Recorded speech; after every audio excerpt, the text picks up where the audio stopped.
খুব সুন্দর কাপল ছবি দেখে আমাদের অনেকের সংসারে না অনেক ধরনের অশান্তি লেগে যায়।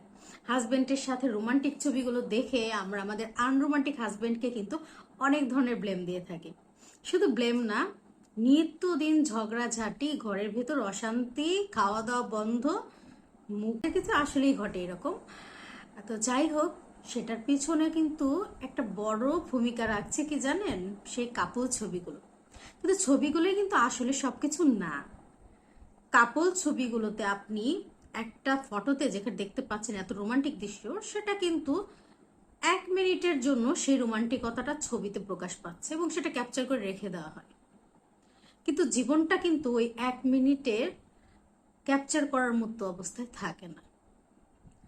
আপনার আনরোমান্টিক হাজবেন্ডও কিন্তু অনেক দায়িত্ববান আপনার সংসারের প্রতি, আপনার প্রতি। তো একটা ছবি দেখে, একটা কাপল ছবি দেখে, একটা কোনো পোস্ট দেখে নিজের ঘরে অশান্তি করাটা বোকামো ছাড়া কিছুই না।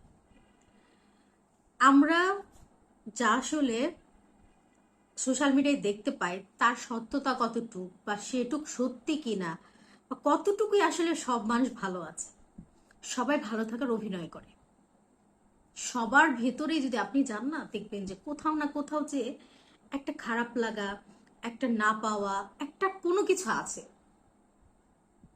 বা মানুষের জীবনে একটা না একটা কঠিন পরিস্থিতি আছে যা মানুষ প্রকাশ করে না।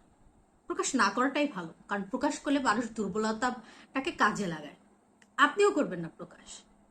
তার মানে এই না আপনি অন্যের ব্যাপার নিয়ে প্রতিনিয়ত নিজের সংসারে, নিজের পরিবারের সাথে, নিজের স্বামীর সাথে অশান্তি করবেন।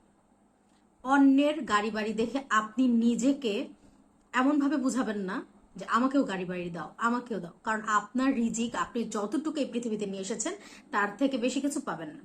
এখন ধরুন, আমি রাস্তা দিয়ে যাচ্ছি, যাওয়ার পথে আমি একটা বিএমডাব্লিউ গাড়ি দেখলাম, সেটা রাস্তায় আছে, ঠিক আছে, রাস্তায় আছে। তো আমি সেখানে একটা ছবি তুললাম, একটা সুন্দর করে ছবি দিলাম, পোজ দিয়ে একদম হাই লেভেলের দিয়ে দিলাম যে আমাদের নতুন বিএমডাব্লিউ কেনা হয়েছে। তো আপনি তো এটা শুনে ভাবলেন যে আরে বাবা, কি টাকা পয়সা, বিএমডাব্লিউ কিনে আনছে, হ্যান ত্যান অনেক কিছু ভাববেন, তাই না? কিন্তু আমি কিন্তু সেই ছবিটা তুলে ওখান থেকে চলে গিয়েছি, আমি জানিও না সেই বিএমডাব্লিউ মালিকটা কে। আশ্চর্য হলো ওই ব্যাপারগুলো সত্যি।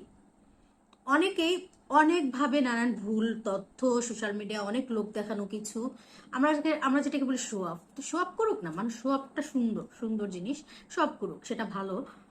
কিন্তু সেই শো অফটা দেখে যেন আপনার নিজের জীবনে কোনো ভূমিকা না পড়ে। সবসময় নিজেকে না একটা হ্যাপি পার্সন ভাববেন, যে যেমন আছেন, যে পরিস্থিতিতে আছেন, যে মানুষটাকে নিয়ে আছেন, আপনি ভালো আছেন, সুখে আছেন। আমিও সবসময় এটা মনে করি। আমার আশেপাশের মানুষেরা কিন্তু প্রতিনিয়ত আমাকে খুঁজে বেড়ে কথা বলে, এবং আপনার আশেপাশের লোকেরা আপনাকে বলে, এবং প্রতিনিয়তই বলছে।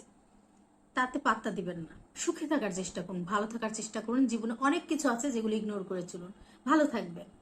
তো ধন্যবাদ সবাইকে।